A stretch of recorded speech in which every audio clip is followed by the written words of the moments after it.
Hi everyone, good afternoon. कैसे हैं आप सभी home scientist? Welcome back to your YouTube channel tricky home science.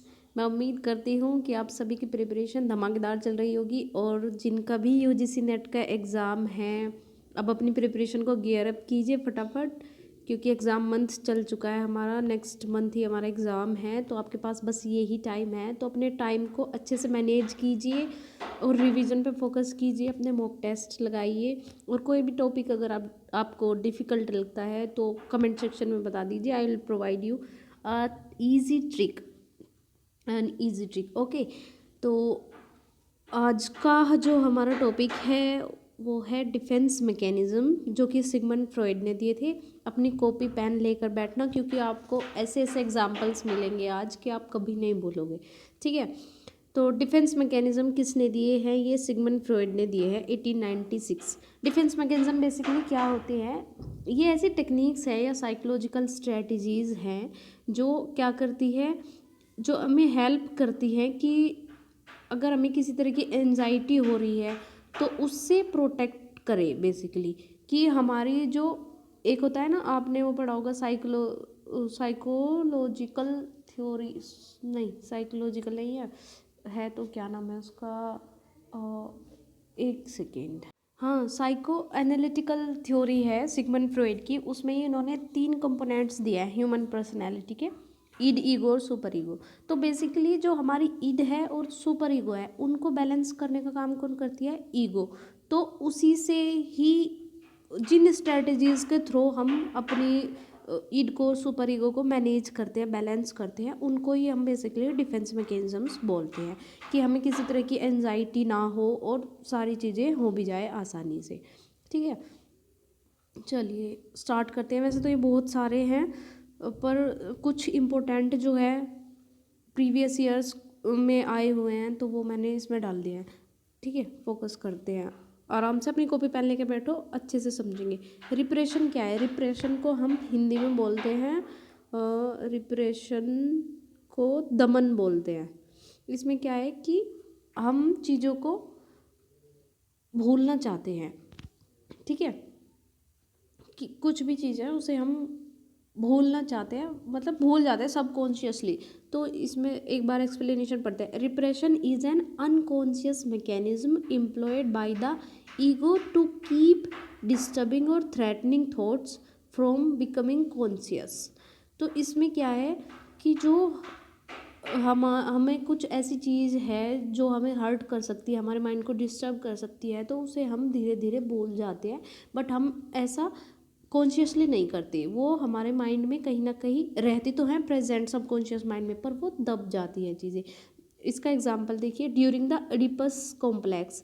ये भी एक उसी की थ्योरी है, साइकोसेक्सुअल स्टेजेस में बताया हुआ है सिगमंड फ्रॉइड ने ही। एडिपस कॉम्प्लेक्स बॉयज़ में होता है। तो क्या है कि during the Oedipus complex aggressive thoughts about the same sex parents are repressed. मतलब क्या होता है कि जब बच्चे 3 to 6 ईयर्स की एज में होती है तो गर्ल्स में तो इलेक्ट्रा कॉम्प्लेक्स पाया जाता है और बॉयज़ में एडिपस कॉम्प्लेक्स पाया जाता है। मतलब वो अपने सेम सेक्स के पेरेंट्स को वो सोचते हैं कि ये हमें हार्म करने वाले हैं, तो धीरे धीरे वो चीज़ जो है वो भूल जाते हैं उस चीज़ को। That is called repression. हमने कोई कॉन्शियस एफर्ट नहीं लगाया बच्चे ने उसमें कि मैं ये चीज़ भूलना चाहता हूँ।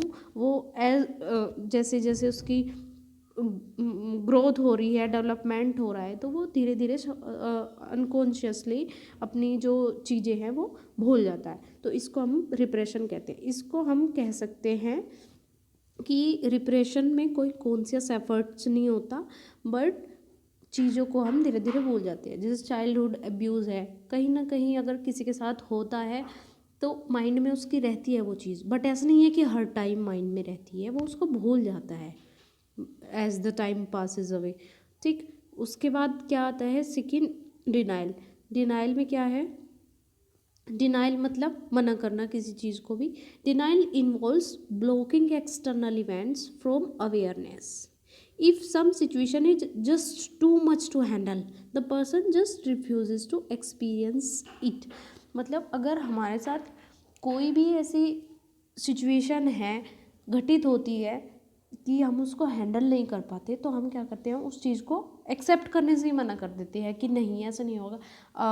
जो यूजीसी नेट होम साइंस के स्टूडेंट्स हैं उनको पता होगा, एक क्यूबलर रोज की थ्योरी है, उसमें उन्होंने 5 स्टेजेस दिए हैं। आई थिंक अब तो एक और ऐड होगी, दाबदा करके था वो, उसमें था कि जब कोई दुख आता है तो हम उसकी क्या क्या स्टेजेस होती है एक्सेप्ट करने की, इसकी सबसे पहले हम डिनाई करते हैं। तो इसका बेस्ट एग्जांपल है कि जैसे कोई शहीद हो जाता है, उसकी वाइफ है और उसको पता चलता है कि हाँ भाई शहीद हो गए हैं आपके हस्बैंड, तो वो सबसे पहले क्या करती है, वो रिफ्यूज़ करती है।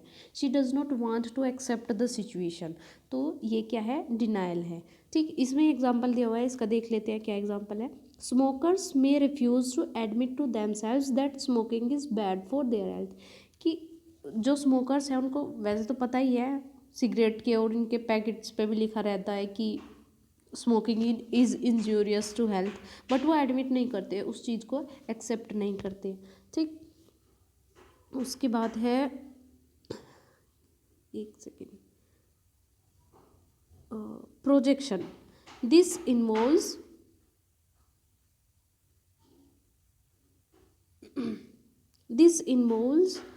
individual attributing their own acceptable thoughts, feelings and motives to another person। Project करना मतलब थोपना किसी के ऊपर। इसमें क्या है कि अपनी फीलिंग्स हैं, जो अपने विचार हैं, उनको हम क्या करते हैं, दूसरों के ऊपर जो है थोप देते हैं। ठीक, खुद तो हम उन चीज़ों को एक्सेप्ट नहीं कर पा रहे, बट दूसरों के ऊपर थोप देते हैं बिना किसी भी रीज़न के। You might hate someone, but your superego tells you that such hatred is unacceptable. You can solve the problem by believing that they hate you। मतलब इसमें इन्होंने बहुत इजी एग्जांपल दिया है कि अगर हम किसी से हेट करते हैं, ठीक है, बट हमारे पास कोई ऐसे रीज़न ही नहीं है, तो हम उसे क्या करेंगे, सफाई देने लग जाएंगे कि सामने वाला ही मेरे से हेट करता है, मतलब उल्टा चोर कोतवाल को डांटे, बेसिकली इस तरह से समझ लेना। उसके बाद है displacement. Displacement, satisfying an impulse with A substitute object. मतलब हमें, हमारा कोई इम्पल्स है, हमारी कोई फीलिंग है, हमारा कोई थॉट है, उसको हम क्या करेंगे, उसका कोई सब्स्टिट्यूट ढूंढ लेंगे। इसका बेस्ट एग्जांपल है कि मान लो किसी के फादर है, उनको ऑफिस में डांट पड़ी है अपने बॉस से, बट वो उनको तो गुस्सा नहीं कर सकते वापस, ठीक है, तो वो क्या करेंगे, डिस्प्लेस कर देंगे अपने जो इम्पल्स है, अपना जो एग्रेशन है उसको, और क्या करेंगे, घर पे आके बच्चे के ऊपर उतार देंगे, क्योंकि बच्चा तो वापस उन्हें डांट नहीं सकता, तो अपनी फ्रस्ट्रेशन को बच्चे के ऊपर उतार देंगे या दरवाजे में लात मार देंगे, मतलब कैसे ना कैसे वो निकाल देंगे जहाँ से उन्हें वापस हार्म होने का चांस ही नहीं है। ठीक है, तो डिस्प्लेस कर देंगे वो अपनी इम्पल्स को। उसके बाद क्या है, उसके बाद है regression. Regression, this is a movement back in psychological time when one is faced with stress. देखो, स्ट्रेस तो है जो लाइफ का एक बहुत इंपॉर्टेंट पार्ट है, सभी के जीवन में होता है, सभी को कुछ ना कुछ सीखने को मिलता है, एक्सपीरियंस होता है, बट सबके डिफरेंट डिफरेंट वेज है, कोई कैसे हैंडल करता है, कोई कैसे हैंडल करता है।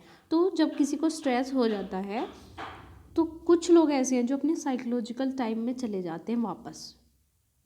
ठीक, मतलब नेल बाइटिंग करना स्टार्ट कर देंगे। बेसिकली ये छोटे बच्चों में देखा जाता है, नेल बाइट करते हैं, अपने नाखूनों को काटते हैं। बट जब किसी को स्ट्रेस होता है, आपने देखा होगा अपने आसपास कि बड़े लोग भी जो है वो नेल बाइट करना स्टार्ट कर देते हैं, या फिर कुछ लोगों को बेड वेटिंग स्टार्ट हो जाती है। ठीक है, तो इस तरह की चीज़ें क्या आएंगी, इस तरह की चीज़ें आएंगी हमारे रिग्रेशन में। ठीक, या इसका एग्जांपल देख लेते हैं। A child may begin to suck their thumb again और wet the bed when they need to spend some time in the hospital. ठीक है, उसके बाद है सब्लिमेशन। सब्लिमेशन को अगर हम कहें, ये सबसे पॉजिटिव डिफेंस मैकेनिज्म है। ये क्वेश्चन भी आ सकता है, सिंपल क्वेश्चन है कि the most positive defence mechanism by Sigmund Freud is, 4 option दे देंगे आपको नीचे, सब्लिमेशन, डिस्प्लेसमेंट, रिप्रेशन, सप्रेशन। तो आपको क्या चूज़ करना है, सब्लिमेशन।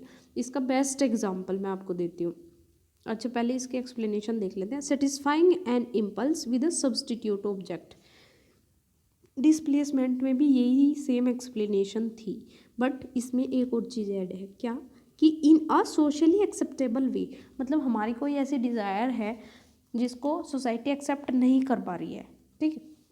तो हम उसको क्या करेंगे, उसको कोई सब्सटीट्यूट ढूंढ लेंगे और अपनी सारी एनर्जी उसमें लगा देंगे जो सोशली एक्सेप्टेबल चीज़ है।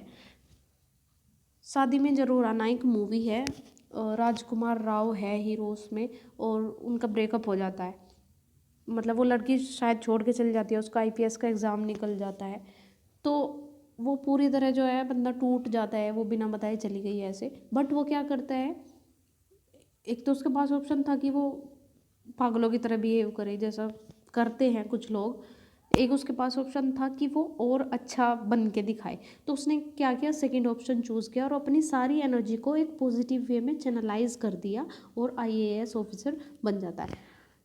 तो बेसिकली इसमें क्या है कि अपनी जो एनर्जी है उसको सोशली एक्सेप्टेबल वे में लगाना, ठीक है। तो ये क्या है, सबसे पॉजिटिव डिफेंस मैकेनिज्म है इसका। एक और है, sports is an example of putting our emotion. मतलब कोई अगर पर्सन ज़्यादा एग्रेसिव है तो क्या करता है, वो स्पोर्ट्स खेल सकता है, उसमें बॉक्सर वगैरह बन सकता है, सारा एग्रेशन उसका एक पॉजिटिव वे में सोशली एक्सेप्टेबल वे में जो है चैनलाइज हो जाएगा और समथिंग कंस्ट्रक्टिव होगा, कुछ ना कुछ बनेगा ही, ठीक है। तो ये मेन जो डिफेंस मैकेनिज्म है वो मैंने आपको बता दिए। लास्ट वाले इसमें एक बार और देख लेते क्या है, कंपनसेशन, क्षतिपूर्ति बोलते हैं, कंपनसेट करना, मतलब जैसे किसी की इसमें भी यही है कि अपने इम्पल्स को सेटिस्फाई करना, कि जैसे कोई यूपीएससी एस्पायरेंट है और उसका नहीं निकला एग्ज़ाम किसी कारण से, तो वो क्या करेगा कि अपना जॉब या बिजनेस स्टार्ट कर देगा कि चलो यूपीएससी नहीं हुआ तो उसी लेवल को कुछ और सही या उससे बड़ा कुछ और सही। तो यहाँ क्या कर रहा है, वो कंपनसेट करता है, मतलब जो उसकी बेसिक डिज़ायर थी वो तो फुलफिल नहीं हुई बट उसने दूसरा रास्ता ढूंढ लिया है अपना, ठीक है। रिक्रिएशन हम पढ़ चुके हैं। रैशनलाइजेशन में क्या है, युक्तिकरण। रैशनलाइजेशन में ये है कि अगर कोई हमारी इम्पल्स सेटिस्फाई नहीं हो रही है तो हम उल्टे सीधे तर्क देना शुरू कर देंगे। मतलब जैसे कोई अगर स्टूडेंट है, मान लो फेल हो गया, तो वो अपनी गलती नहीं मानेगा। वो क्या बोलेगा, टीचर ने अच्छा नहीं पढ़ाया, मेरे पास टाइम कम था, मेरे घर का माहौल ऐसा है, ये है, मतलब वो 70 बहाने देना शुरू कर देगा, युक्ति लगानी शुरू कर देगा कि कैसे बचूं मैं, ठीक। तो उसमें क्या होगा, युक्तिकरण, रैशनलाइजेशन। प्रोजेक्शन हम पढ़ चुके हैं, सब्लिमेशन पढ़ चुके हैं, डिस्प्लेसमेंट। हाँ, इसमें आप थोड़ा ध्यान देना, ये एक तो है रिप्रेशन। रिप्रेशन में क्या था, जैसे चाइल्ड अब्यूज़ है तो हम धीरे धीरे भूल जाते हैं। उसके बाद है सप्रेशन। सप्रेशन में क्या है, हम कॉन्शियस एफर्ट डालते हैं, हम कुछ चीज़ों को भूलना चाहते हैं, ठीक। बस इन दोनों में यही अंतर है। डिनाइल भी पढ़ चुके हैं। आइडेंटिफिकेशन में क्या है कि हम किसी को अपना आइडल मानते हैं और उसी की तरह हम बिहेव करना स्टार्ट कर देते हैं, तो दैट इज़ आइडेंटिफिकेशन। आराम से आप देखना, बहुत अच्छे अच्छे एग्जाम्पल्स हैं, इनसे आपको सच में मतलब आप कभी नहीं बोलोगे ये ऐसे एग्जाम्पल्स हैं, क्योंकि मैंने भी एक ही बार पढ़े हैं, जिसने मेरे मेंटर्स ने मेरे टीचर्स ने बताया, तो एक ही बार पढ़ने के बाद मुझे सब कुछ याद हो गया है। अब ये 1 लाइन में इनकी एक्सप्लेनेशन है, ये आप देख लेना, ठीक है। और अपने नोट्स को अच्छे से रिवाइज करना, क्योंकि कुछ कुछ स्टूडेंट्स ऐसे होंगे जो सिलेबस कवर करने में लगे हुए होंगे, बट मेरा ये मानना है कि अगर आपने सिलेबस चाहे आधा कवर किया है, अगर आपने वो रिवाइज नहीं किया ना तो उसका कोई वैल्यू नहीं है। Revision is the most important की टू क्रैक एनी एग्ज़ाम। तो मतलब मैं तो आपसे यही कहूँगी कि जितने भी आपके नोट्स हैं आप उनको कम से भी कम 2 या 3 बार अपने एग्ज़ाम से पहले रिवाइज़ कर लीजिए, और सिलेबस के चक्कर में मत पढ़िए, मॉक्स लगाइए। मॉक्स के जो 4 ऑप्शंस होते हैं उनको अच्छे से पढ़िए, क्योंकि कई बार ऐसा होता है ना कि जो आपने अगर प्रीवियस ईयर क्वेश्चंस लगाए होंगे, सोल्व किए होंगे, कि कोई मान लो कोई क्वेश्चन है और उसमें 4 ऑप्शन दिए हुए हैं, होगा तो उनमें से एक सही, लेकिन नेक्स्ट ईयर क्या करेंगे, उन 4 ऑप्शन में से कोई भी एक उठा लेंगे और उसी का क्वेश्चन बना देंगे। तो आपको क्या करना है कि प्रीवियस ईयर क्वेश्चन इस तरह से लगाने हैं कि कोई ऑप्शन जो है आपसे छूट ना जाए, ठीक है। सबको ऑल द वेरी बेस्ट, और अच्छे से आप अपनी प्रिपरेशन कीजिए। अगर मेरे से कोई हेल्प चाहिए तो I am there for you always, ठीक है। Thank you very much. Happy study guys, bye bye.